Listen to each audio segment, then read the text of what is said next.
Baik, Assalamualaikum warahmatullahi wabarakatuh. Selamat malam, salam sejahtera buat kita semua. Baik, malam ini kita dari ATJ dan konsorsium pengawas kebijakan pemerintah dalam yang disingkat KPK pemerintah ingin memberikan klarifikasi sekaligus memberikan masukan-masukan edukasi kepada masyarakat agar lebih cerdas, lebih bisa memahami permasalahan yang sesungguhnya yang ada di Jambi. Baik, kami akan mengcounter berita yang dirilis oleh media pelopor yang narasumbernya adalah KS Bara.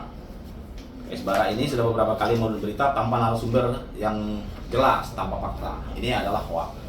Kami ultimatum kepada KS Bara, khususnya ketuanya Pak Tursiman, 1 kali 24 jam jika tidak membuat klarifikasi dan permohonan maaf terbuka di media dan di medsos, kami akan laporkan ke pihak terkait. Kenapa kami laporkan? Yang pertama, di dalam berita ini jelas-jelas menyebar fitnah.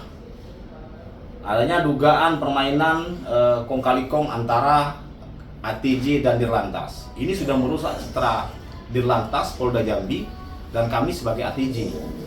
Kami adalah representatif dari pengusaha transporter Jambi yang hari ini satu-satunya organisasi yang memiliki ornamen, memiliki manpower yang lengkap untuk melaksanakan kegiatan hauling batubara ini secara tertib sesuai dengan kaedah-kaedah yang telah dibuat oleh pemerintah, baik pemerintah pusat maupun pemerintah provinsi.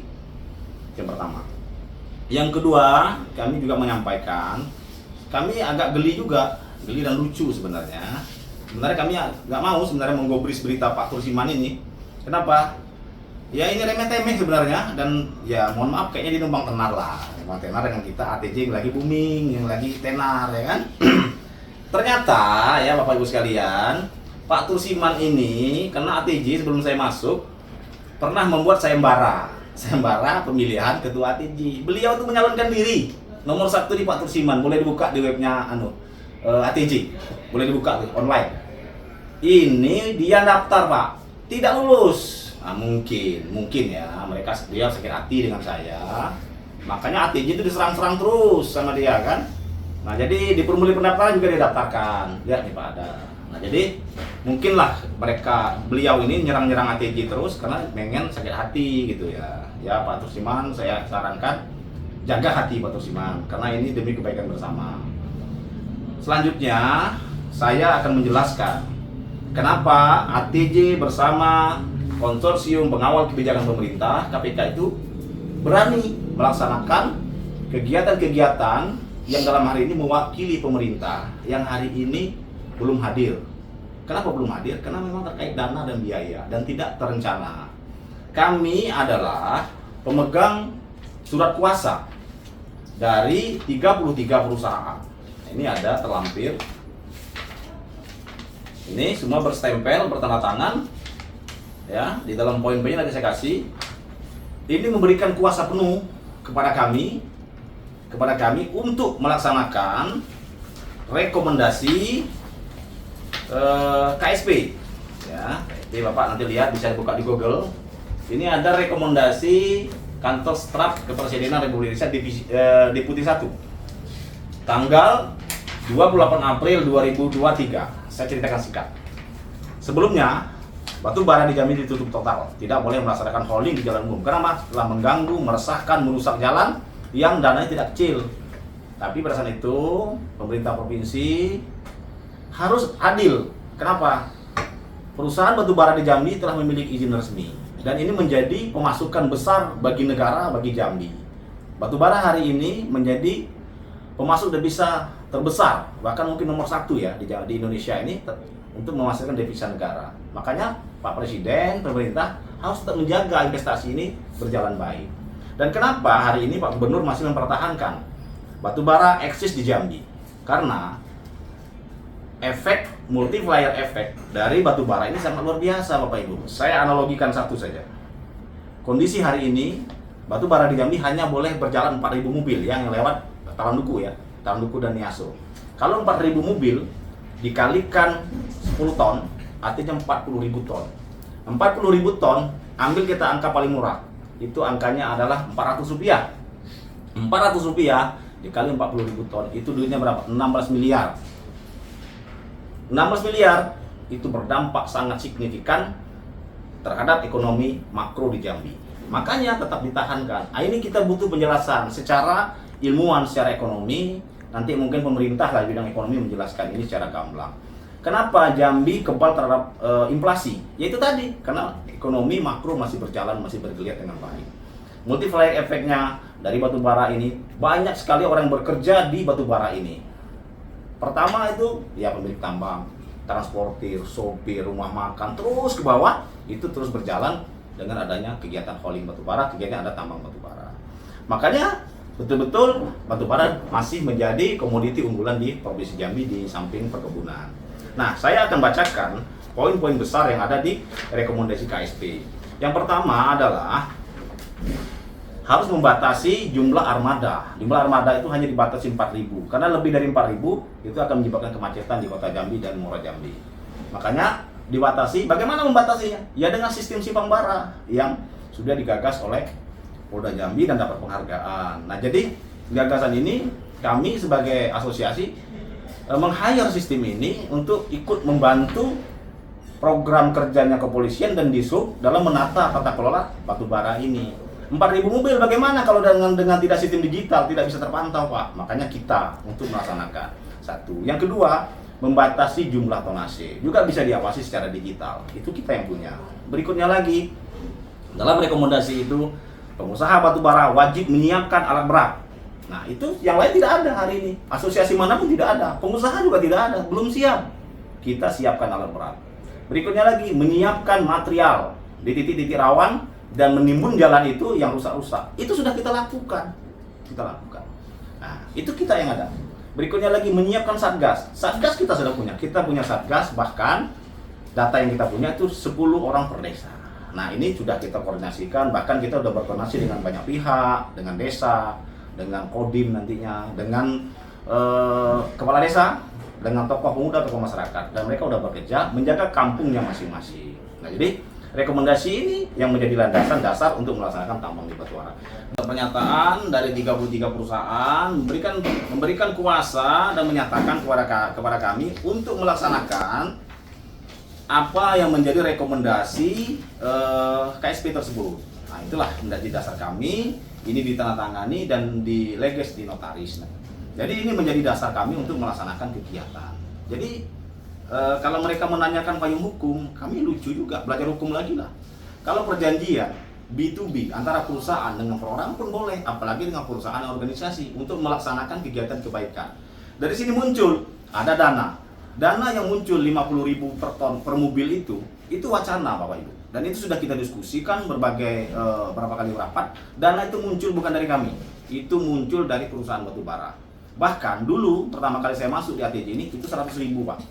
100.000, tetapi 100.000 kan berat, apalagi harga sekarang harga itu murah, makanya tetap 50.000. Dan kemarin pada rapat di Luminor tanggal 5 September itu saya tawarkan berkali-kali kemahalan yang tidak ada satupun perusahaan yang menyatakan mahal 50.000. Karena berapa? Karena mereka tahu dana 50.000 ini tidak semua perusahaan berkomitmen, tidak semua ingin maju. Nah, kami mohon dalam kesempatan baik ini Bapak Ibu sekalian, awasi perusahaan-perusahaan itu yang tidak mau berkomitmen, tidak menjalankan rekomendasi KSP ini. Berarti mereka lah yang melanggar peraturan dan mereka lah yang merusak Jambi. Nah, ini KS Bara yang mohon maaf mengambil celah-celah ini seolah-olah membela tapi menghancurkan kalau menurut kami ini. Ini kenapa? Karena bertopeng kepada supir. Katanya supir batu bara. Yang jelas-jelas di dalam instruksi gubernur, supir batu bara, mobil batu bara itu wajib bergabung di transportir. Jelas itu. Kalau dia mengatakan membela supir, edukasi supir itu baik-baik, ajari dia baik-baik agar tidak melanggar hukum. Nah, kami sudah membuat MOU dengan komunitas yang lain yang lebih solid, yang lebih memiliki data, itu adalah Asabak. Nanti dalam konsorsium ini pun sudah lengkap. Mari Bapak Ibu sekalian, ya, kami dalam kesempatan ini memberikan edukasi kepada masyarakat semua agar tata kelola batu bara khususnya hauling bisa tertata dengan baik. Nah, selesai itu. Ada pertanyaan? Terkait Bapak Tursiman gimana Pak? Apanya? Mau diadukan atau tidak? Oh ya, karena ini sudah berkali-kali yang menggunakan narasi-narasi yang sangat tidak baik. Nah, juga ini saya buka di dalam narasi ini dalam berita ini tanpa klarifikasi, media ini pun tanpa klarifikasi kedua kali sudah kita katakan hak jawab tidak dijawab juga. Media ini kan kita pertanyakan kenapa berani membuat berita tanpa klarifikasi, tanpa konfirmasi. Dia bilang di dalam berita ini bahwasanya ada truk batubara yang memiliki kartu simpang bara tanggal 8 Juli sudah lewat dan melakukan operasional. Nih lihat nih, ini tidak ada dan dia salah kaprah. Saat ini ATJ dan konsorsium tidak menggunakan kartu simpang bara lagi Bapak Ibu. Jadi jangan salah, kita sudah menggunakan kartu bongkar muat. Kartu simpang bara nanti digunakan setelah gate bearer kami jadi. Jadi memang salah besar ini Pak Tursiman. Tidak ada tanggal 8 tanggal 9 itu adanya holding batubara yang berjalan di Provinsi Jambi. Dan video yang dirilis itu adalah video mobil yang sudah muat, ya, keduluan muat. Kita larang, diputar balikan oleh Satgas kita, itu bongkar ke dalam lagi. Itu salah besar dia. Selanjutnya, kami juga menyayangkan klaim-klaim dari KS Bara yang mengatakan mengawal diskresi.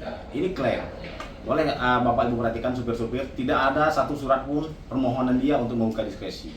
Kami dari konsorsium sudah menyurati pihak Dirlantas Polda Jambi tanggal 6 September 2023. Lengkap dengan data yang ditandatangani oleh semua pimpinan konsorsium sudah ditandatangani. Di sini ada Organda, ada ATJ, ada Asaba, ada BPABB, ada SMSI. Inilah orang-orang organisasi yang tergabung dalam konsorsium dan sudah menandatangani dan minta kepada Dirlantas tanggal 6 kemarin. Namun pertimbangan apa yang menjadi kepolisian menunda membukanya diskresi, karena memang di dalam diskresi itu pengusaha wajib memperbaiki jalan, wajib menyiapkan satgas. 2 poin ini pada saat yang memang belum siap. Nah, baru beberapa hari yang lalu kami siapkan atas iuran jasa dari member kami. Dari dana itulah kita belikan material, kita siapkan alat berat untuk melaksanakan itu. Makanya di tanggal hari Minggu besok diskresi dibuka. Jadi saya menyayangkan bahwasanya jika KS Bara ini mengklaim bahwasanya pembukaan diskresi ini atas perjuangan beliau. Dan yang lebih bahaya lagi, di dalam voice note yang berkembang dan beberapa percakapan, kami menduga yang dibuat oleh KS Bara itu adalah mengatakan bahwasanya itu karena akan didemo diskresi dibuka. Ya mohon maaf, artinya dia mencepelekan Polda, seolah-olah Polda itu takut didemo. Yang datanya kami punya, hari ini ada 56 atau berapa itu, 56 supir yang akan demo. Saya rasa ya naik sekali kalau sekelas Polda itu takut didemo oleh hanya demo supir yang 56 orang yang ada listnya itu. Silakan saja demo. Setelah kami cek di pihak Intel Polda Jambi belum ada. Jadi jangan Bapak Ibu supir termakan hoaknya Pak Tursiman ini. Syarat demo itu harus memasukkan surat lebih dahulu 3 hari sebelum melaksanakan demo. Jadi kalau dia bilang Senin demo, hari ini belum ada surat, itu hoax. Itu bohong besar. Baik, selanjutnya KS Bara, ya mohon maaf, sangat tidak berkompetensi untuk menjadi komunitas supir. Kenapa? Berapa kali kita minta data dia itu, mana data supir, sampai hari ini tidak diberikan. Padahal komunitas inilah yang pertama kali akan kami lakukan MOU. Dan sudah dilakukan perbincangan dengan Kamsel Polda Jambi. Kamsel Polda Jambi meminta data supir, sampai hari ini tidak ada. Jadi mohon maaf, KS Bara, saya minta stop untuk menyebar hoax, menyebar fitnah dengan mengatasnamakan supir. Jadi Bapak Ibu supir bergabung dengan kami, dengan Asaba, kami akan asuransikan seluruh supir, kami akan perhatikan supir, kami akan memperhatikan jika kecelakaan, kami fasilitasi dengan hukum, kami akan menjadi pendamping hukum. Jika terjadi kecelakaan, kita akan berikan asuransi yang sudah MOU dengan BPJS Ketenagakerjaan. Jadi saya sangat menyayangkan ini agar jangan berlanjut-lanjut. Jadi dengan kelapangan hati, kami minta Pak Tursiman segera mengklarifikasi dan mengajukan permohonan maaf sampai besok pagi. Kalau tidak, kami akan laporkan ini ke Polda Jambi. Terima kasih. Assalamualaikum warahmatullahi wabarakatuh. Salam ATJ. Salam konsorsium.